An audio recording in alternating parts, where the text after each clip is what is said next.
खुदावन यीशु मसीह की सलीबी मौत एक तारीखी वाक़या है और तारीख इसे बड़े वाज़े अल्फाज में बयान करती है। और ये वाक़या इंजील मुनव्वरा में यूं मरकूम है कि जब मसीह को मसलूब किया गया तो उस वक्त तारीकी छा गई, तमाम मुल्क में अंधेरा छा गया, सूरज की रोशनी बंद हो गई। कुछ लोगों ने यह कहा कि यह सूरज ग्रहण है, लेकिन याद रखिए जिस वक्त मसीह को मसलूब किया गया था वो चांद की 14 या 15 तारीख थी।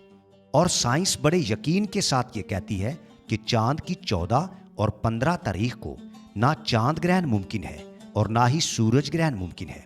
तो लिहाजा ये सूरज ग्रहण तो था नहीं, बल्कि यूं समझ लीजिए कि सूरज शर्मा गया। उस जुल्म के सामने सूरज ने अपनी आंखें बंद कर ली। वो सूरज जो पूरी दुनिया को रोशन करता था, वो ये बर्दाश्त ना कर सका कि कायनात के बानी को मसलूब किया जा रहा हो और वो ये जुल्म अपनी आंखों से देखे।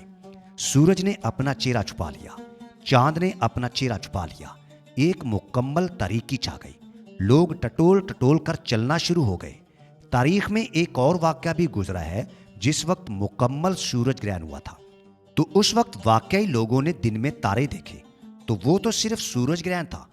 मगर यहां जब मसीह मसलूब हुए तो उस वक्त सूरज ग्रहण नहीं था, बल्कि यहां तो सूरज से उसकी रोशनी छीन ली गई थी।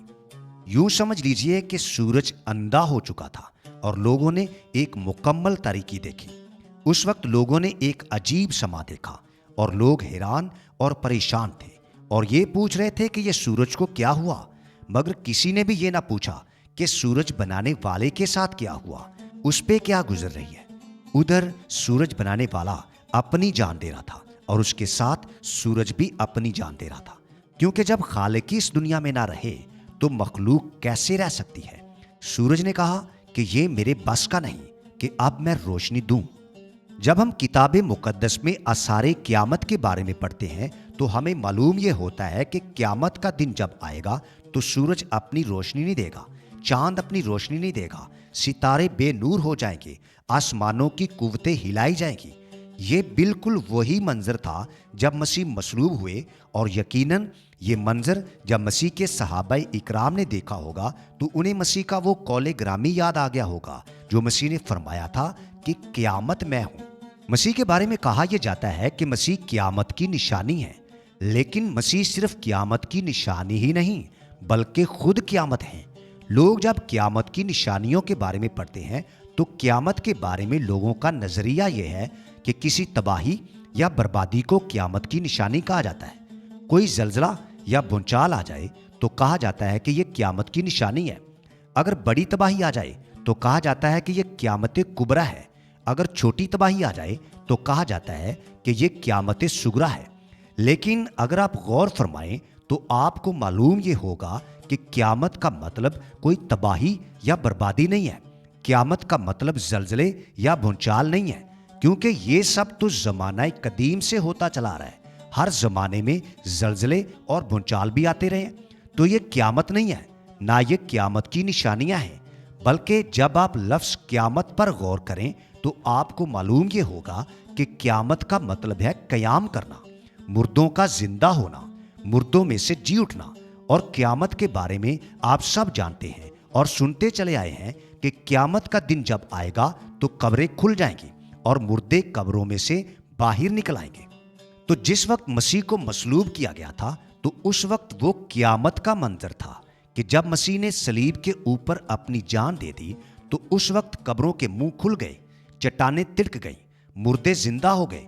जब मसीह को सलीब पर से उतार कर कब्र में रखा गया तो मसीह तीसरे दिन मुर्दों में से जी उठे और वो मुर्दे जो कब्रों में जिंदा हो गए थे वो भी मसीह के साथ कब्रों में से बाहर निकल आए, वो भी जी उठे। ये बड़ी अजीब बात है कि लोग जब मुर्दों को कब्र में रखते हैं या दफन करते हैं तो इसलिए दफन करते हैं कि मुर्दे कब्र के अंदर रहें, बाहर ना निकलें। और कब्र का भी ये असूल है कि जब कब्र एक बार मुर्दा अपने अंदर ले लेती है तो फिर कब्र ये कहती है कि इस मुर्दे की अब हड्डियां भी मेरी, इसका गोश्त भी मेरा, इसका सब कुछ मेरा। लेकिन जिस वक्त मसीह को कब्र के अंदर रखा गया तो उस वक्त कब्र खुद हैरान और परेशान हो गई कि ये कौन है जिसने मेरे जबड़े खोल दिए, ये कौन है जिसने मेरा मुंह खोल दिया اور ایسا منہ کھولا کہ آج تک کھلا ہوا ہے اور بند ہونے کا نام تک نہیں لے رہا۔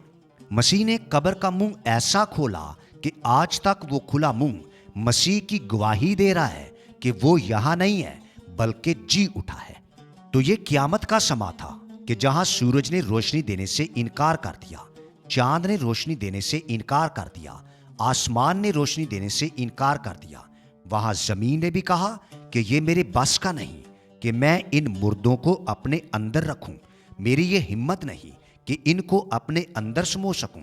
جب مسیح کو قبر کے اندر رکھا گیا تو قبر خود پریشان تھی کہ میں کیسے اس کو اپنے اندر رکھ سکتی ہوں، یہ تو وہ ہے جو لوگوں کو زندگی دیتا ہے، یہ زندگی عطا کرنے والی ذات ہے، یہ میرے اختیار میں کہاں کہ زندگی کو اپنے ہاتھ میں لے لوں۔ تو یہ قیامت کا دن تھا، قیامت کا سما تھا کہ مسیح اس دن مردوں میں سے جی اٹھے اور اس کے ساتھ بہت سارے مردے بھی جی اٹھے۔ تو کتاب مقدس کا تو یہ کہنا ہے کہ قیامت کی نشانی کوئی اور چیز نہیں ہے بلکہ مسیح قیامت کی نشانی ہے۔ مسیح صرف قیامت کی نشانی ہی نہیں بلکہ خود قیامت ہے، کیونکہ قیامت کا مطلب ہے جی اٹھنا، زندہ ہونا، مردوں میں سے زندہ ہونا، اور مسیح مردوں میں سے زندہ ہو گئے۔ کچھ لوگ یہ سوچتے ہوں گے کہ یہ قیامت صغریٰ تھی اور قیامت کبریٰ تو آنے والی ہے جب روز محشر ہوگا، لیکن ہمارا ایمان یہ ہے کہ آنے والی قیامت قیامت صغریٰ ہوگی اور یہ قیامت قیامت کبریٰ تھی۔ اس سے بڑی قیامت اور کیا ہو سکتی ہے کہ کائنات کے مالک کو موت کے گھاٹ اتار دیا جائے، کیونکہ آنے والی قیامت کے دن تو لوگ زندہ کیے جائیں گے، مگر یہاں تو لوگوں کو زندگی دینے والے سے زندہ رہنے کا حق چھینا جا رہا تھا۔ اس سے بڑی قیامت اور کیا ہو سکتی ہے؟ تو جناب مسیح قیامت کی نشانی بھی ہے اور خود قیامت بھی ہے کہ اس وقت ان لوگوں نے اپنی آنکھوں سے وہ قیامت کا منظر دیکھ لیا۔ تو سورج نے کہا کہ میری یہ ہمت نہیں کہ یہ دل دوز منظر اپنی آنکھوں سے دیکھوں، اس لیے اسے اپنا چہرہ چھپانا پڑا۔ تو یہ شام زندگی کی شام تھی، کیونکہ زندگی کا سورج جس کا نام خداوند یسوع مسیح ہے وہ غروب ہو رہا تھا۔ کیونکہ آپ جانتے ہیں کہ جب سورج غروب ہو جاتا ہے تو پھر روشنی نہیں رہتی، پھر تاریکی اور اندھیرا چھا جاتا ہے۔ کیونکہ کتاب مقدس میں مسیح کو آفتاب صداقت کہا گیا ہے، جو پوری کائنات کو روشن کرتا ہے، جس کے چہرے کے نور سے سورج میں روشنی ہے، چاند میں روشنی ہے، ستاروں میں روشنی ہے، پوری دنیا میں روشنی ہے، کیونکہ مسیح نے کہا کہ دنیا کا نور میں ہوں۔ جس کا ترجمہ دنیا کا نور کیا گیا ہے وہ یونانی زبان میں کائنات کا نور ہے، کہ مسیح نے فرمایا کہ میں کائنات کا نور ہوں، اور اس کے نور ہونے کی گواہی آسمان نے خود دی کہ جب آپ پیدا ہوئے تو آسمان سے نور چمکا، اور جب آپ کو مصلوب کیا گیا تو آسمان نے روشنی دینے سے انکار کر دیا، پھر اندھیرا چھا گیا۔ کیونکہ جب آفتاب صداقت جناب مسیح کو غروب کر دیا گیا، مصلوب کر دیا گیا، تو پھر روشنی کہاں ہوگی؟ اس لیے تاریکی چھا گئی۔ تو مسیح کی موت کوئی حادثہ نہیں ہے، اگر حادثہ ہوتی تو ہم اس وقت ماتم کر رہے ہوتے۔ مسیح کی موت اس لیے حادثہ نہیں ہے کیونکہ مسیح آئے ہی اس لیے تھے کہ ان کو مصلوب کیا جائے۔ وہ تو اپنی جان خود دینے کے لیے آئے تھے، اس لیے ہم کہتے ہیں کہ یہ گڈ فرائیڈے ہے۔ اگر مسیح کی موت حادثہ ہوتی تو ہم یہ کہتے کہ یہ بیڈ فرائیڈے ہے، اس لیے ہم یہ کہتے ہیں کہ یہ گڈ فرائیڈے ہے، یہ مبارک دن ہے، یہ اچھا دن ہے۔ یہ اچھا اور مبارک دن اس لیے ہے کہ اس دن خداوند یسوع مسیح نے اپنے بندوں کی خاطر اپنی جان دے دی۔ تو اس سے بڑھ کر مبارک دن، خوشی کا دن اور کیا ہو سکتا ہے کہ اس کے جان دینے سے ہماری جان بچ گئی۔ اگر خداوند یسوع مسیح اپنی جان نہ دیتے تو ہمیں زندگی نہیں ملتی۔ تو یہ قیامت کا منظر تھا کہ مسیح کے ساتھ مردے بھی جی اٹھے اور لوگوں کو دکھائی بھی دیے، اور اس واقعہ کو لوگوں نے اپنی آنکھوں سے دیکھ لیا۔ اس لیے ہم آپ کو دعوت دیتے ہیں کہ اس سے پہلے وہ روز قیامت آئے جس سے آپ ڈرتے ہیں، آپ اس قیامت کے بارے میں سوچئے جس دن مسیح مردوں میں سے زندہ ہوئے، اور اس نے خود فرمایا کہ قیامت میں ہوں اور زندگی بھی میں ہوں۔ تو قیامت کی نشانیاں کوئی اور چیز نہیں ہے بلکہ جناب مسیح خود قیامت ہے۔